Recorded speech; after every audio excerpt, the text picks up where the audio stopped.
Uma punição não é um elemento de decisão de resultado. É para você coibir uma determinada ação. É um castigo.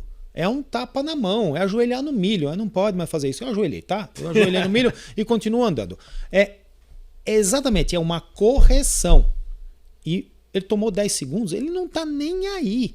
Ele vai fazer de novo. Assim como ele foi punido no caso do Norris, lá no México, e continua fazendo esse tipo de coisa. Ele precisa exercitar um certo autocontrole. Porque por mais que os carros sejam seguros, estamos inseguros a qualquer velocidade. Aquele livro que eu sempre cito, Unsafe at Any Speed. Um acidente num lance de a 50 por hora ou a 300 por hora pode causar a morte do caboclo que está lá se acidentando. Por mais que ele esteja inexpugnável com esse carro que é indestrutível. Pode dar com o Halo numa situação em que entra alguma coisa Halo adentro. Então não se pode fazer esse tipo de coisa. Isso tem que ser coibido. E ali ele só vai entender, Deus queira, quando tomar uma preta ou for suspenso por uma prova. Que é o que pode acontecer. A gente vai chegar nisso, mas para a gente completar aqui o ciclo da sequência de incidentes, o dive bomb do Russell. É bom colocar em contexto, né? Primeiro, o dive bomb acontece porque o Leclerc e o Verstappen perdem um pouco de tempo entre si, o Russell se aproxima e tenta a tomada ali na curva 1. Depois até a gente chega no pedido de devolução de posição, que eu acho que foi o que fez o Verstappen explodir de vez.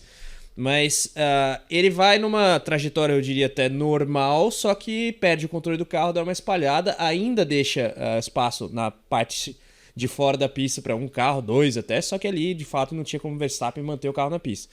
Ele vai para a pista auxiliar e volta acelerando full time e ganha uma vantagem. A meu ver, isso é claro. Primeiro, dive bomb era passível de punição ao seu ver, e se, assim, tendo em vista a posição de cada carro no ponto de tangência, que é aquela questão, né, o eixo dianteiro à frente e tudo mais, a Red Bull fez certo ou errado de pedir para devolver a posição, porque além de ter que ter o eixo dianteiro, o que o Racing Guideline, ali, o Driving Guideline diz, é que o carro tem que estar sob controle, e o Russell claramente perde um pouco o controle, não perde assim de maneira decisiva, ele não bate, não acontece nada mais grave, mas ele dá uma escorregada. Sim. Então é assim, a Red Bull mandou ele entregar a posição, porque até a Red Bull começa a achar que o Verstappen está errado em qualquer lance. É simples assim, porque qualquer outro chefe de equipe teria esperado a decisão dos comissários. Os comissários avisam, devolve a punição, eu vou te punir. Devolve a posição, eu vou te punir. Mas esse ano já teve um caso que a gente, até fazendo o advogado do diabo, contestou. Poxa, por que não devolveu a punição? Porque aí tomou... Devolveu a punição ou a posição? A posição. Porque eu errei, ele entrou na minha. Eu acabei... Mas talvez ali, até sabendo já que não poderia, assim, numa briga ali com a própria FIA, e acabar perdendo. E ele fala assim, poxa, como aconteceu já esse ano, se tivesse devolvido a posição não teria esse problema. Porque também tem a questão depois tem depois, né? Da brevidade dos fatos. Volto a dizer, aquilo tudo foi muito perto Faltavam do final 6 da corrida. voltas. Exatamente. Ok, mas espera um pouco. E aí eu fiquei pensando se a Red Bull não estava com medo de um recurso da Mercedes que geraria uma punição de 5 segundos ao Verstappen, que aí sim faria com que ele perdesse posições, né? No fim ele acabou perdendo mais que isso, mas por um outro acidente. Pronto. Então aprenderam que não devem se apressar. Principalmente porque fica para a próxima lição, né? Exatamente. Eles têm um canhão sem mira dentro daquele carro. Se você tirar o cara do sério, ele começa a fazer esse tipo de coisa. Então eles precisam tomar muito cuidado com o que eles fazem. Porque eles deram tanta moral para o piloto, e depois nós vamos estudar um pouquinho o que é dar moral para um piloto numa equipe, quando ele vai para outra, o que acontece. Tá? Eles dão tanta moral para ele, quem manda na equipe é ele. E aí eles ficam cheios de dedos. Você não viu como é que foi o rádio? Você poderia, por favor, devolver... Como assim, cara? A posição não é chefe de equipe? Assim, devolva a punição. Acabou. Pelo amor de Deus. Será que você poderia, sem ficar muito bravinho, devolver a punição? Pelo amor de Deus, quer dizer, os caras estão, sabe, aqui, segurando, pisando em ovos, cheio de dedos. E o dive bomb, você acha que era alguma punição? Valia? Na minha opinião, incidente de corrida também. Incidente de corrida, mas ele estava no erro. Se ele dá esse dive bomb, passa o Verstappen, ele teria que devolver a punição. Já é um padrão. Esse padrão dá para ter. Esse padrão dá para acompanhar. O eixo tal, na posição correta, no momento da tangência. Qual é o momento da tangência de uma curva de raio longo? Se você vem para a tangência e fica nela um tempão. Exato. Você está vendo que tem as nuances? E aí entra a questão que a gente comparou com Jeddah, né? Porque em Jeddah teve o incidente da curva 1 entre Piastri e Verstappen, só que uma curva é totalmente diferente da outra. Totalmente. Mas é complicado. Esse é um dos casos recentes aí da Fórmula 1 mais polêmicos, eu diria, do GP da Espanha. Porque também é uma sucessão de fatos relacionados entre si, sim. próximos ao final da corrida. E assim, do ponto de vista de gripe, o Verstappen também estava jogado aos leões ali. Né? Eu vou retomar essa questão que o Molina falou agora há pouco, em questão de moral para que se dê a algum piloto, e eu quero explorar isso. E no final eu tô achando que eu vou discordar dele, a gente vai acabar brigando aqui sobre questões de show versus esporte. Eu tô do lado da briga aqui. Eu sempre discuto muito com o Guilherme Longo e eu tô vendo que a gente vai discordar aqui.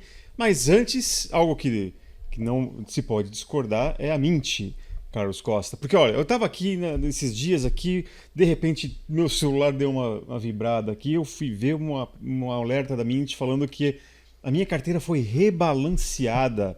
E isso eu acho muito legal explicar para a galera que está assistindo a gente ou ouvindo a gente. Aqui no caso da Mint, se você tem ali o investimento, você pode ter sim algumas mudanças de trajetória legais, então não essa como a gente viu aqui, não falando, é o weaving, moving under breaking. Exatamente, legais e também que favorece aos seus investimentos. Então, não sei se você já teve no seu, mas já teve ali. O importante é isso. Tô até vendo Mint, aqui, por isso estou olhando o celular. Na Mint você pode ter uma mudança de rumos legal, né, obviamente, por conta daquilo que o mercado, né, oferece ali para você e que a própria Mint vai lá e faz um rebalanceamento automático para você ali continuar ganhando, não é mesmo, Carlos? É isso aí. No nosso caso aconteceu aí no começo da semana. A semana anterior foi um pouco volátil aí no mercado de criptoativos.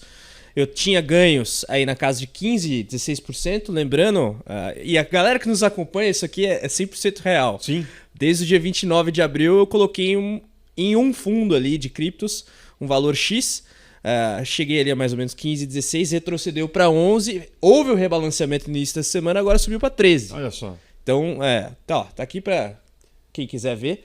Então, isso aqui é importante porque você trabalha, não tem tempo para ficar ali monitorando a distribuição, exatamente, a alocação das suas criptomoedas, aí o próprio aplicativo faz um rebalanceamento para te proteger quando há essa oscilação do mercado. No caso, o mercado cripto voltou a ter aqui uma alta conforme dá para ver na cotação das diferentes moedas. Aqui vocês veem os gráficozinhos. E é isso. Então, você que está acompanhando a gente, não sabe o que a gente está falando, né? Olha só, o QR Code na sua tela, link na descrição. Você pode baixar o aplicativo da Mint gratuitamente e aí já começar a investir. Mint, lembre-se, MYNT é a plataforma cripto do BTG Pactual. E dá para colocar em um pool de criptos e nas criptos individualmente, né? Que é algo que eu também faço. Aí você não tem o modo inteligente, né? Por isso que a grande sacada da Mint é justamente usar essa composição toda. É isso aí.